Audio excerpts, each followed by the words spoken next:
Hi, friends! I'm Zach. I'm Mitch. And we are an excellent little podcast. We are here this evening presenting you a little movie podcast starring Zach and Mitch. Wait, we're doing a podcast? As far as I know, we're doing a podcast. Quick question. Yeah. What color's my hair? I'd say like a dark chestnut. A dark chestnut. Dark chestnut. I was always told that I'm a dirty blonde. I didn't need to hear that information, Mitch. But yeah, okay. Let's talk about a controversial blonde. Yeah. In terms of the woman, the myth, the legend, Marilyn Monroe, Yes. and her new Netflix movie, Blonde. Yeah, so what Zach is trying to tell you, we watched the Netflix original film Blonde that came out September 28th, directed by Andrew Dominik, and screenplay also by Andrew Dominik. Yeah, so I was having Mitch stall a little bit for me by giving a little bit lengthy Andrew Dominik thing, because I was looking up his past work, Killing Them Softly, and the assassination of I can't remember. There it is. By the assassination of Jesse James by the coward Robert Ford. So that should have given me a warning about this director. So looking at Killing Them Softly and the assassination of Jesse James. The assassination of Jesse James, I'm not a huge fan of. Mm-hmm. I thought that movie stems from running too long, but Killing Them Softly, that's a good one. I actually enjoy that one, which makes sense why Brad Pitt actually produced this. Yeah, he did. Because so that's probably where that meeting happened. Mm-hmm. But yeah, I have to say, in terms of directing, this was piss poor direction. This was piss poor direction, which is funny because I also think the screenplay is also really, really great. Yeah, I would. So great screenplay written by the director, who's a terrible director. Yeah, I'm going to have to agree with you on this one because there were so many. So taking a directing class, obviously a theater directing class, is going to be completely different than a film directing class. 100%. The way that you're taught to direct, you have to paint pictures. You need to have good quality pictures to tell your story. And the pictures that I was witnessing on screen just weren't really telling the story that the script was trying to tell. Mm-hmm. Because like you said, the script was beautiful. Mm-hmm. I loved all the dialogue, where the story was trying to go, but I'm with you. The directing was just lazy. Yeah. I'm just going to call that now. What's the summary, Zach? Yeah, the summary is a fictionalized chronicle of the inner life of Marilyn Monroe. Wow. That was wonderful. Very on the nose. Thank you, IMDb. Yeah. Well, okay, so Zach gave you the summary. I will tell you how we split up the episode. Yeah, go ahead, Mitch. How do we split it up here? Well, we're about to start our non-spoiler section. Well, Zach will give his thoughts, I will give mine. We will talk about the cast. Right now, we're just going to talk about 3 cast members, but we will tell you that once we get there. Mm-hmm. Then we will talk about other non-spoilery things, like other things that don't give away the plot. That don't give away the plot. Yeah. Then we will give our review. And we will describe how our review is once we get closer to there. And then Zach or I will sound a very annoying alarm because then you will enter our spoiler territory. Yep. And then we will end. We will go home and I'm already home. I don't know what you're talking about. I was going to say, I will go home. But Zach will just stay here. I will sleep. You will sleep, yes. All right, so I split up the episode for you, Zach. That you did. Will you give your first thoughts of Blonde? Yeah. I think I messaged you after I finished my watch, which I had to kind of split up because my first time I fell asleep about a third into it. And then I had to like take breaks in between for this one, which I normally hate to do for movies. I really do. But with the density of the subject matter and the performances, this felt like a marathon to get through in a good way and in a bad way. So when I messaged you, I've never been so much torn on a film. I think I agree with that statement. I was really torn on Batman, but like this, there is some really great stuff in this, and there's some really, dare I say, dog shit stuff in this. And it really has me torn. Yeah, that's really my first thoughts. I can really just say, Mitch, what are your first thoughts on Blonde? So I actually messaged you my reaction, and I think it was just so blonde, and the emoji. Yeah, it was like I think your exact message was like, we need to talk about this film. Yeah. And it was on our radar. We were, but like after it, you were like, we need to talk about it. And I was like, yeah. Because I am also extremely torn, because I was blown away by the cast performances, the script. It was telling the story that it needed to be told. I love Marilyn Monroe. I've watched a few documentaries on her life, but I don't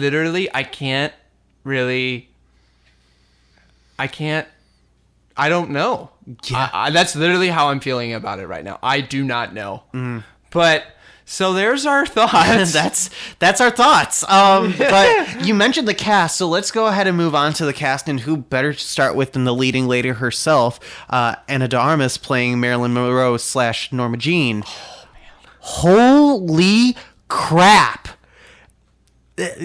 Genuinely, there were moments where I was watching this film that it double tricked me of, is this actual footage of Marilyn, or is this like her? And I swear to God, sometimes it tricked me. I really genuinely, it tricked me in some aspects, because she spit an image of her sometimes. And she plays her so humanly.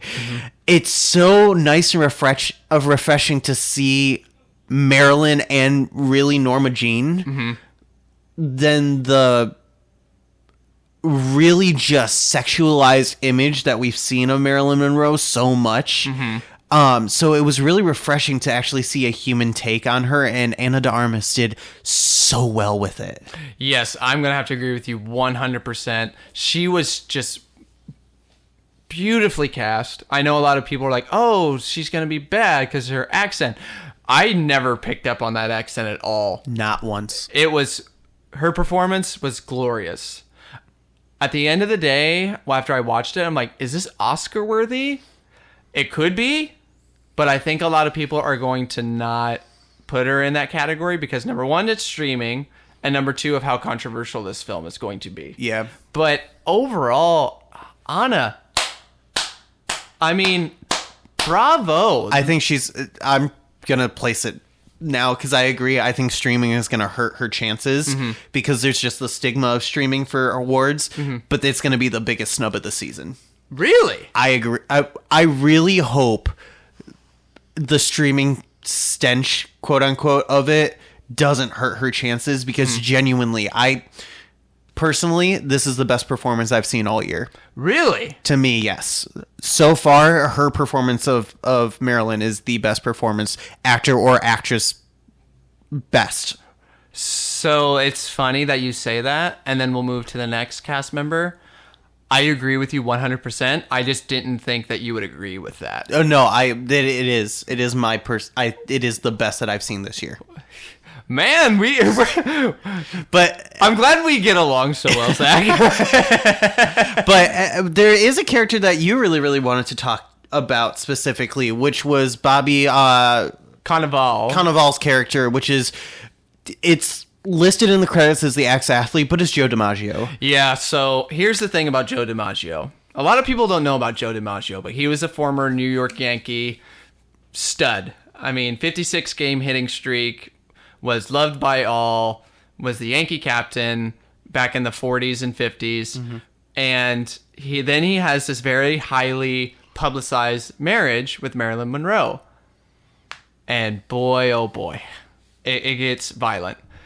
And Bobby just had this. As soon as I saw him in the first scene where they meet, and I immediately was like, oh man, he just has Joe's anger, he has his violent nature, and when I first saw him, I had chills because I know about Joe's past and I know who Joe DiMaggio was. Joe DiMaggio is a mean character.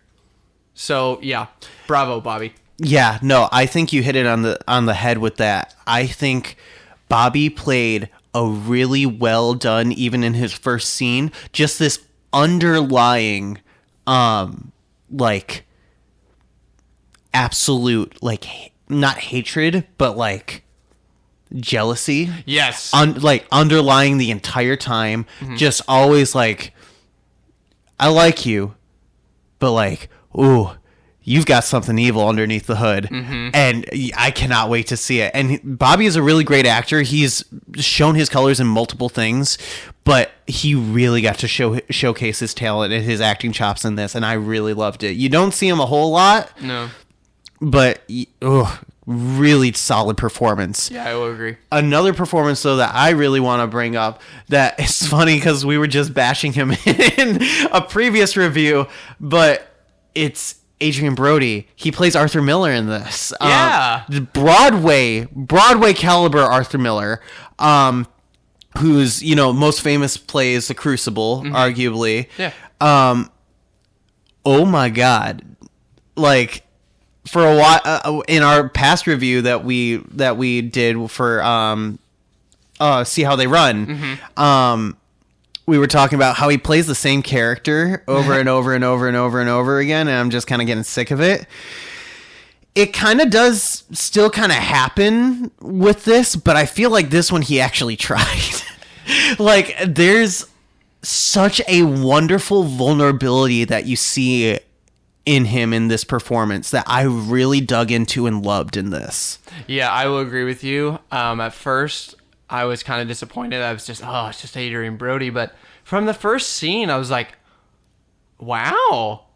Because he just had this presence about him. And I always go back to the word presence when it comes to actors and actresses. But Adrian Brody had this calm presence that he's always tried to bring in his performances, but this he actually brought. Well, and that's the thing about, I feel, about Marilyn and Arthur Miller's relationship. It's the stars of the two forms. It's your theater and your movies. So it was such a showcase of that. It was kind of interesting to kind of see those two personalities really kind of mesh and merge and where the overlap is. So that I thought was really interesting and really cool how they played into that. Yeah, I will agree. I mean, Adrian Brody, not too bad. Yeah. Not too bad. All right. So that wraps up our cast. So we'll go ahead and move into more of our non-spoiler stuff that is kind of into our... that doesn't involve our cast. And I'm not going to lie, it's kind of dig into a bunch of our stuff. The first thing that we're going to talk about is the editing. Oh my God. If you look into the textbook of bad editing, this should be the top of the list. Shots lingered a lot longer than they needed to. Shots cut a lot quicker than they should have. It was all over the place. Focus was all over the place. You didn't really focus on the characters that you really needed to for certain points of dialogue. It was really going back and forth. And I understand that there was some aspects where they were like, we really need to focus on Marilyn's / Norma Jean's reaction to this stuff. But then they would only focus on her alone and not focus on the partner, and then vice versa for each thing, which I was like, I get that she's the main character, but you can't put all your chips on her the entire time and then do the opposite and not know. I felt like it was a coin flip for who they were focusing on for editing, and for specific scenes. So I don't know. What do you think about the editing in this movie? I think the editing was poor, but I think it also goes back to Andrew Dominik's direction. I think a lot of the shots that he was giving, like there were like, especially towards the end, certain scenes that you and I both agree on, there was just some shots that were just literally impossible to edit. So I don't blame the editor. I just blame the director for this. And yeah, you pretty much hit the nail right on the head. The editing was just poor. Yeah.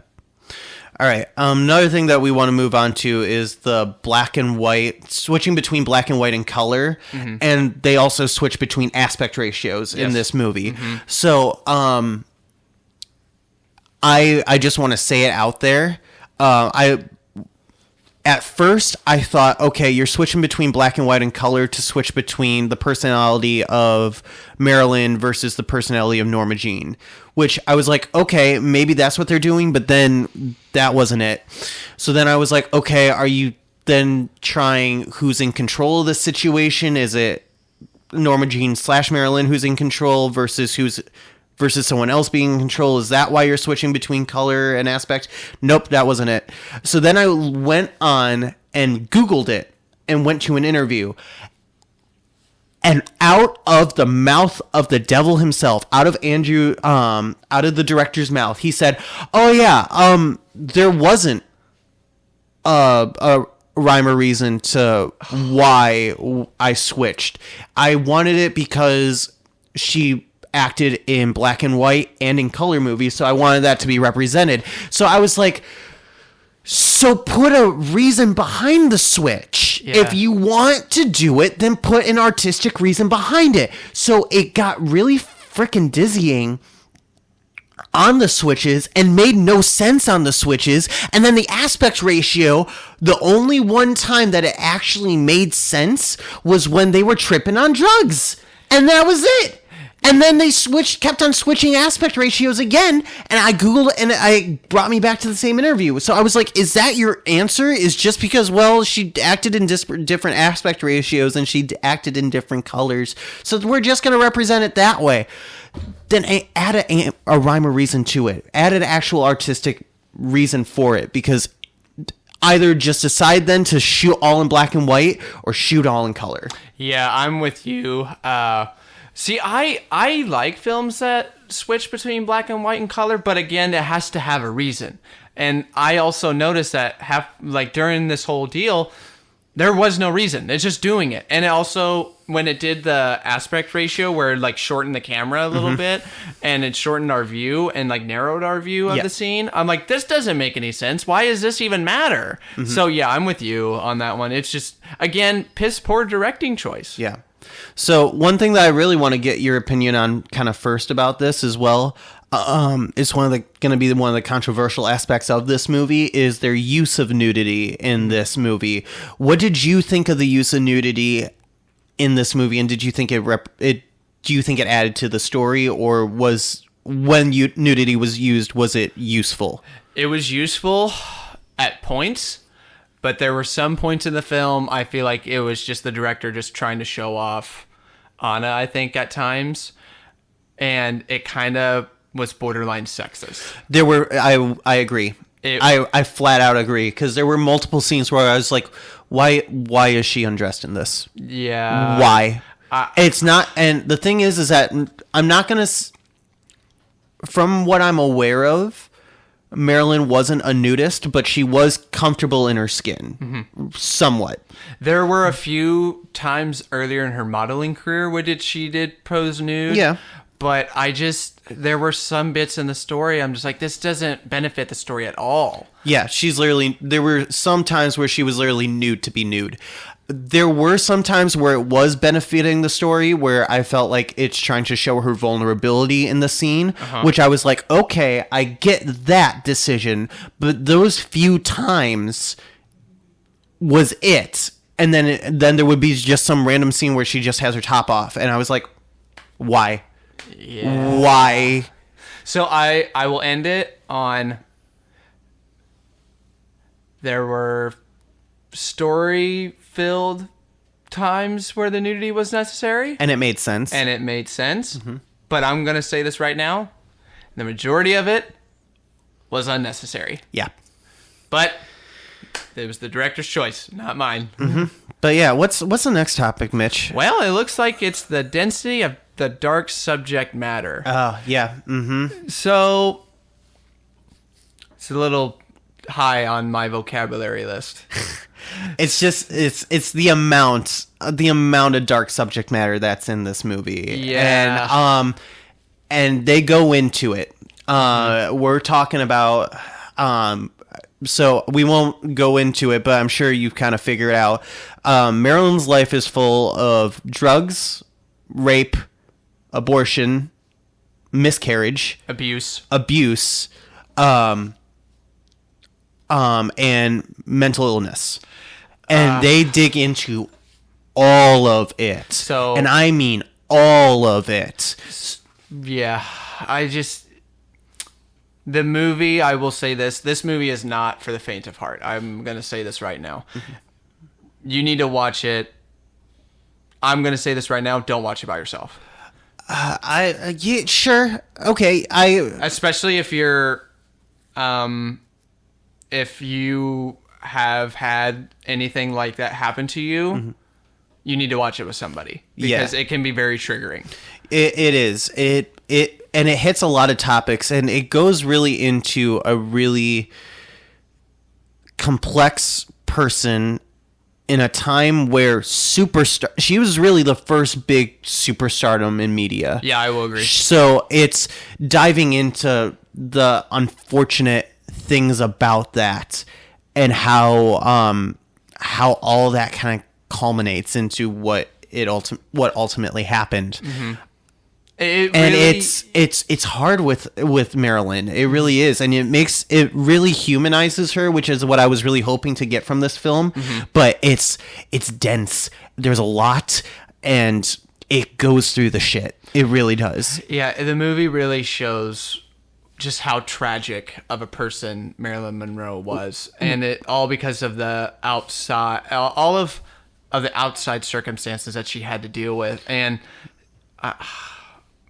I finished the film and I was just like, poor Marilyn. Literally. Yeah. It's sad. It is. And, well, I think that kind of segues right into into our next one. Do you feel like this was an accurate biopic? Do you feel a lot of the information that was in here was accurate? Do you feel it added a lot more drama fiction to it? What do you feel is that kind of ratio of drama versus fact in this one? It was the closest thing to accurate that we have seen from Marilyn Monroe in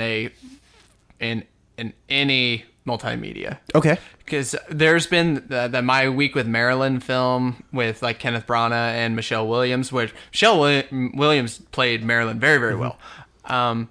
You also have the Kennedys series that hit on the Marilyn and Kennedy relationship very hard. Yeah, it's just I cannot help but think that we were given a near bird's eye view of what was going on in Marilyn Monroe's life, especially with the relationships that she has, mm-hmm. With Joe DiMaggio, with Arthur Miller, and can we mention President? Yeah, we can mention him. I mean, it wasn't.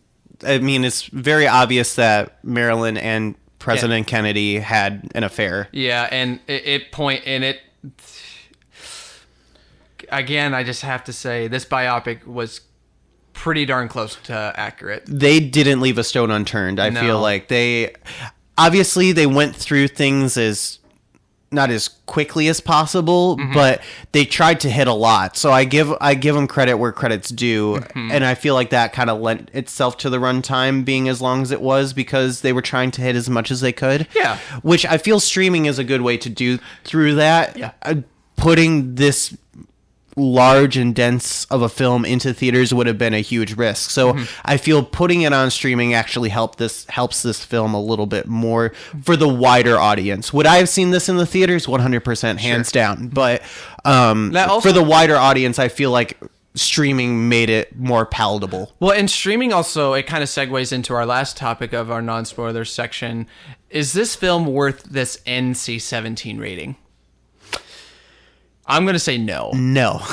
It's close. It's close. I feel NC-17 allowed the story that needed to be told. Yes. It didn't bar it from anything. However, I feel a major reason why it's NC-17 is the amount of nudity that's in this. I feel like brought it up to that. I think that's the reason why it jumped up to NC-17. I feel like the density of the rest of the subject matter, like there is multiple rapes. I'm not going to lie. There's multiple uses of drugs. Multiple assaults and multiple suicides, might I say. But it's the nudity that really runs into the most thing that I think kicked it up into NC-17. So I feel like if you would pare that down, I think you would get a high rated R movie, but not an NC-17 movie, which is what would have, I think, gotten us into the theaters. Yeah, and I think you mentioning the amount of nudity, that also kind of segues into the runtime. A lot of the nudity was just added minutes to the film. Because the movie's 2 hours and 45 minutes. Which, yeah, it could have been shaved down. It could have. There are moments that could have been shaved down. You could have shaved a minute or two here, there.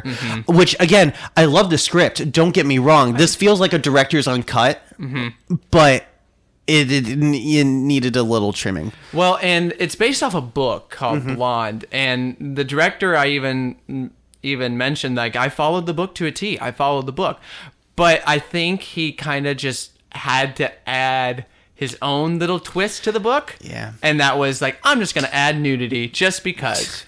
Just because. As if we don't see Marilyn Monroe as a sex symbol already. I know. Just that, I feel like that was kind of the bit of spitting on her a little bit more. Yeah. Well, that's our non-spoiler section. Yeah, that is our non-spoiler section, my friends. So let's go ahead and move on to our review. So how our reviews work here is a little different from our contemporaries.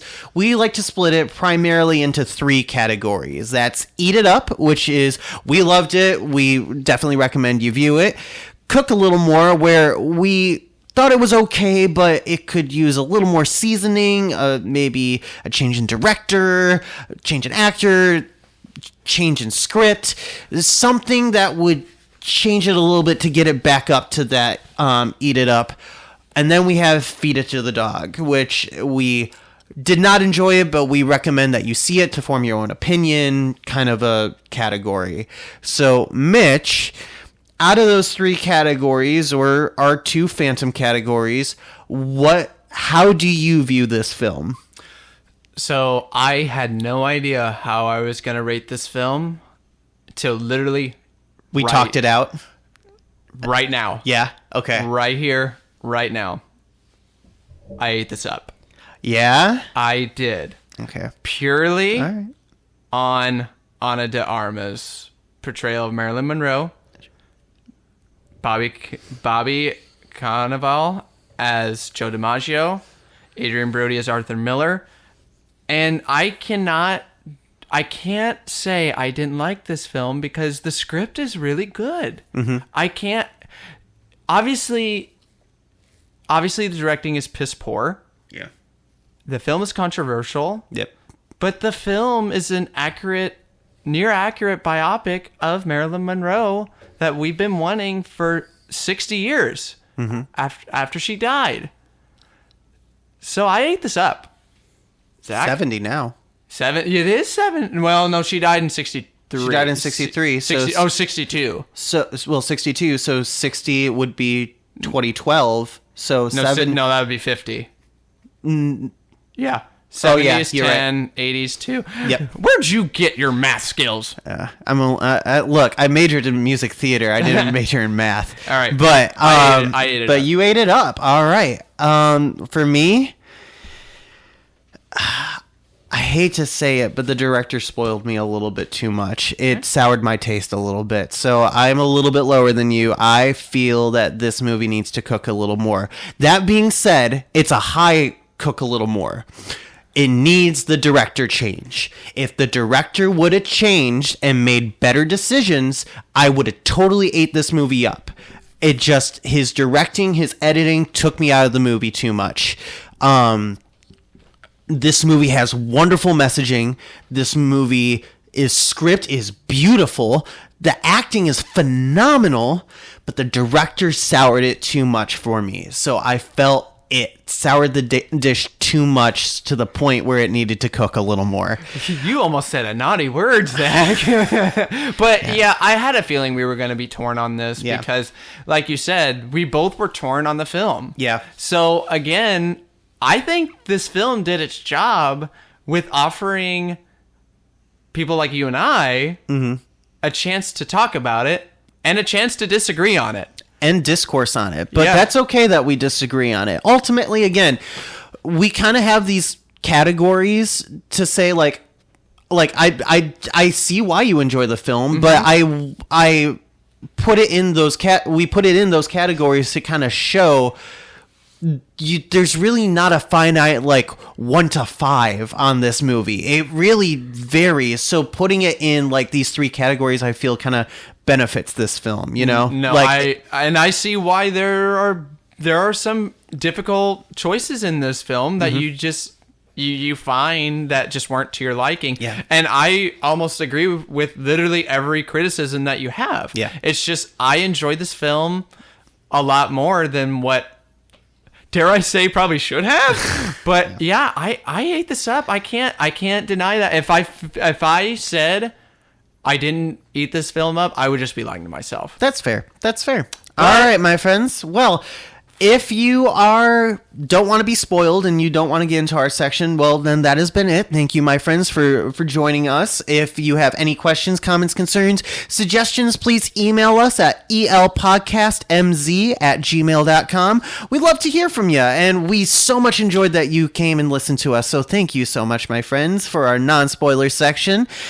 But now, I think it's time we get into our spoiler section. Wah, wah, wah. Spoiler alert, spoiler alert, spoiler alert. I've changed him, and I'm so proud. Fuck you. Yeah, we are now officially in our spoiler section. Thank you so much, Mitch, for sounding the alarm. We're going to go ahead and get really into kind of a little bit more of the nitty-gritty of this film. And again, if you're not comfortable, now's the time to leave. Now is the time to leave. Because this one, for the spoiler section, it kind of comes with almost a trigger warning, I feel, too. Yes. Because we're going to get more into that density that we were alluding to. And there is a warning right before the film starts, too, if I remember. I believe so. Yeah. But ladies and gentlemen, strap in, because not only are we getting into spoiler territory, we're getting into some hard topics here. To come off right off the bat, parental abuse is the first one, because we open this film with a mother-daughter relationship, and boy, is it ugly. We literally see her mom try to drown her. This is when she was going by Norma Jean and not Marilyn Monroe. Correct. She was a young girl. Her actual name, Norma Jean. Yeah, her actual name is Norma Jean. Yes. And her stage name is Marilyn Monroe. And throughout her younger life, I think she was quote unquote given to the orphanage at about 7 or 8. I think it was 8. Roughly. So she has this very traumatic event happen to her where at about her 8th birthday, Hollywood goes through a very terrible fire. It was the 1920 something fire where a lot of footage was lost. Yeah. And we unfortunately see her mom has snapped at this point. Yeah, and her father is nowhere to be found. Nowhere to be found. Evidently, according to her mother, he's a big movie star, but can't say it due to courtroom reasons and stuff. So she tries to get to her father, but the cop is like, nope, you fire, can't. yeah. So then the mother is, I feel like is a mix of drunk and mentally ill, to the point where she has Norma Jean get into the bathtub, and then she tries to drown and strangle her. Well, and then Norma gets out and runs to a neighbor. Asks for help because she doesn't understand. She understands that her mom is sick, but she doesn't know how much. And it leads down the path of this wanting of familial, not wanting, she puts family on a pedestal, yes, as it were. And she just, that's her longing. I feel like that's like, in actors' words, it's her super objective. Yeah, and it kind of segues, and if you don't mind me, Zach, yeah, we're going to go a little further in our... okay, yeah. Because you mentioned the family that she wants, and it was literally in every relationship that she had. With Joe DiMaggio, with Arthur Miller, with this, like, platonic, like... relationship that she has with like Charlie Chaplin Jr. and Edward G. Robinson. I wouldn't say that was, it's kind of platonic, but it's romantic. Yeah. It is romantic. Because, and also with JFK, with every single man that she was with, she called them daddy. She's looking for the perfect family. Yes, and she wants a child. She gets pregnant a couple times in this film. Yep. And by legend... because in the film, she has an abortion. Yep. Then a miscarriage. But by legend, that is not the only abortion she had. She apparently had a dozen. Yeah. And it's very, very sad because Marilyn Monroe, I feel like, would have been a very solid mother figure. I feel like she could have. I feel like she could have, yeah. But I feel like because of her stardom and because of how many people controlled her life... it's the one thing that she couldn't have. And it also, it kind of, how do I put this? A lot of the men that she was with were just, especially Joe DiMaggio, and I'm going to say this right now, even JFK, they're unhinged. Yeah. Especially Joe DiMaggio. Yeah. I mean, because you see it really early in their marriage. I mean, because it's right after the scene, the train, where the air blows up her skirt. Yep. And Joe is there. That is true. Yeah. That is true. He was there throughout that whole time. She goes home, and he literally wails on her. I mean, absolutely wails on her. And he's not exaggerating. It's bad. He rips the belt off. You don't see. That's the one thing I was like, okay, yeah, we don't need to see a man beating a woman on screen. I'm we glad. Don't need to see that. But that was one of the things where, again, she was nude. I get maybe they were trying to show her vulnerability, I guess, in the moment. But like, did she have to be nude while she was being beaten? Yeah. I was like, that was a choice. Yeah. But it's just, Marilyn just wanted a family. Yeah. Throughout her entire life. Yeah. And I feel like it's because of the people that controlled her life. They never allowed her to do it. Yeah, so that ends the family theme. Yeah, and it continues throughout the entire film. Yeah. That's, I feel like, the main theme of the film is her trying to attain that family abode. But moving on from that, we move on after her mother and her abuse and whatnot. We move on to the quote unquote start of her career. What is it? The couch is what they call it now. Casting couch. No, that's consensual. But still, but this is, it's bad.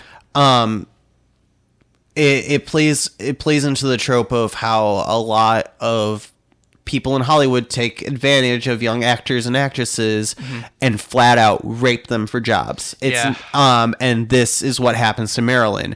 She literally, it's amazing because she's like, when she's told that she got the part, she's like, but I didn't do anything. It just feels dirty. Like, but that's how she unfortunately got a Diamonds Are a Girl best friend. Like, that's literally how? And She was it's raped. disgusting and terrible because she was seen as a piece of ass, and that's the unfortunate thing of men in this industry. Yeah. And you see it all in her early career. They're not focusing on her talent, which she is freaking talented. She's Everyone very talented, yeah. everyone like you watch this and you're like, she's giving her all and she's doing so well, and then the comment that you get is, look at the ass on that thing. I know. At the end of every scene. Yeah. It's like, oh, god damn it, man. Fuck. Well, and it segues into the JFK scene. Okay, I'm going to take this one. Yeah, you can take this one. Because it makes me sick. Yep. So, near the end of the film, Marilyn is starting to segue into drugs, alcohol, depression, all that stuff. Gone through multiple divorces. And then she meets JFK. And JFK did great things for the country. But this situation and his sleaziness, it makes you lose a lot of respect for JFK. There's a scene where the Secret Service agents grab Marilyn from the plane that I think she was flying from like LA to New York or something like that. And he was staying in New York at the time because they bring her to his hotel room. Literally drag her. Yeah, and it's pretty bad. And he's naked in bed after already dealing with other women, because you see that they're wine glasses with lipstick on, and he's naked. He's on the phone with J. Edgar Hoover because J. Edgar Hoover knows about JFK's sleaziness and his affairs. And she sits down, he's still on the phone, and he motions. You want to take it, Zach? Yeah, he's saying, she basically says, like, I want to do anything to help you, and then he motions, give me a hand job. So then she starts doing a hand job, and she goes, and then he then takes his hand and then forces her head down into a blowjob. Yeah. And it is one of the roughest scenes I've ever seen. You feel for Marilyn in that moment. Too. It's literally, it shows everything without showing everything. Yeah. And it's like a solid like 2 minutes. And it's rough. Then like what's going through her mind, you hear her thoughts, and she's like, you're gonna have to swallow, and then finally it's done, and you think it's over, and you're hoping that Kennedy will just be like, okay, you can leave, or thank you, blah blah blah. He doesn't even thank her. No, I don't think. And then he assaults her. Yep. And screen goes black, and she wakes up and she vomits because she's drugged, raped, everything, all that stuff. Yep. And it's just, again, we can't help but warn you while watching this film. It's rough. Yeah, it's pretty rough. Like, I had to pause it like halfway through. I'm like, I think I stopped this movie 3 or 4 times. Yeah. It got dense. All right, we'll go ahead and move on to the finale of this, which is there's always been the big question of, did Marilyn commit suicide? To me, the question hasn't been if she committed, it's why she committed suicide. Yeah, and what he means by that is, what was the cause? Like, was it the relationship with JFK? Was it her multiple marriages? Was it a possible another miscarriage? Was it, for this movie, the thesis of it was the realization that she's never going to have a family. I think also it was the fact because she kept getting random letters from her father. Yeah. And he kept saying like, "Oh, I just had a heart attack, but I'm going to see you. I'm going to see you. I'm going to see you." But every time she would expect him, it would be somebody else. And then finally, her friend Charlie Chaplin Jr. dies. Yep. Was it cancer? Can't remember. I can't remember either. But he sends a care package. Yeah. Which has a little bunny plush Tiger. It was a tiger. Tiger plush. That she used to have as she was a kid. And they found when those three were on a date. It was her, Charlie, and Eddie Robinson. Yep. And he has a letter in there. Yep. And you're like, oh wow, he actually did frickin' care. Like, yeah, like that's with the tiger and like and Eddie, when he's telling Marilyn about the package, he's like, you're gonna he really wanted you to have this, like, please take it, yada yada yada. So that's what you see first as a tiger, and you're like, oh wow, crap, he actually cared. Yeah, finally somebody actually cared about Marilyn. And then there's the card. Do you want to talk about that card? What the card says is basically Chaplin Jr. was the one writing all those letters, pretending to be There was Marilyn's no father. tearful father. Yeah. Love crossed out. Charlie Chaplin Jr. Yeah, and that's when I think, and the way that the film it kind of sums up, this was the reason why she committed suicide. It was because finally she just understood that she's never going to see her father. She's not going to have a family, because right before she commits suicide, or in the middle she's trying, she has a dream that she has another abortion. Yeah. And it's just, and it goes into so many different like parts in the film. Like she wakes up naked and bloody, and she finds out it's just a dream, and then finally she dies, and it's sad. Yeah, and that's ultimately the thing about Marilyn Monroe / Norma Jean's life, is her entire life is a cautionary tale. And they really try to play that, and they're like, this is how it happened. Y'all try to look out for the signs. And I was going to use this time to talk about how I thought the ending was spanned out and poorly edited, but I had talked enough about that. Really what we should talk about is how suicide is a mental illness and really can get to people. We should talk about Norma Jean and Marilyn, yes, but Marilyn is a character name. It was something made by Norma Jean. Norma Jean is the person. So we should give respect to Norma Jean and talk about how suicide really can affect people 60 years after she committed suicide. And it, to be honest, still affects her today, even though she has passed. It's a very terrible feeling that people go through. I hate to say normal now, but it's a very normal thing that a lot of people this day and age have been having. A lot of people have had suicide thoughts and have tried to act on it in recent. I have too. It's a very real reality that a lot of people go through, and ultimately not having that support system of a family is, I think, what ultimately did fail Norma Jean. So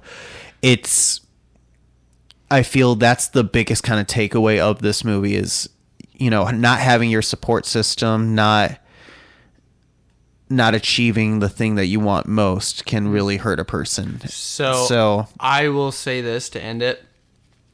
If you or a loved one is struggling, please get help.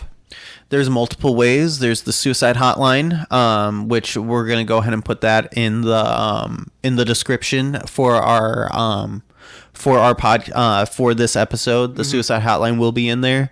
There's also I know Alcoholics Anonymous. They actually, if you call their number, they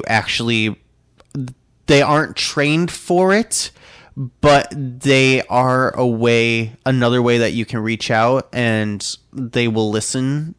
And eventually they will help you to the Suicide Hotline, but they will also, even if it ultimately comes down to you're alone and you're with those thoughts, I know the police are not the best people right now, but going over to a police officer and saying, hey, I'm suicidal, I need to be locked up for like a little bit. Police will go ahead and have you on suicide watch for like 24 hours, 24 to 48 hours. If you need to do that, please do that. Because I would much rather have you in police custody than I would have you in your own custody to your own thoughts and minds. Well, and above all, take care of yourselves, take care of others, and just know that there is help if needed. All you have to do is ask. For the friends and family that we know, we're around. We'd love to hear your story. We'd love to help you if there's anything you need. But I think that's a good one to end on. yeah, until that time, my friends, I'm Zach. I'm Mitch. And we are an excellent little podcast.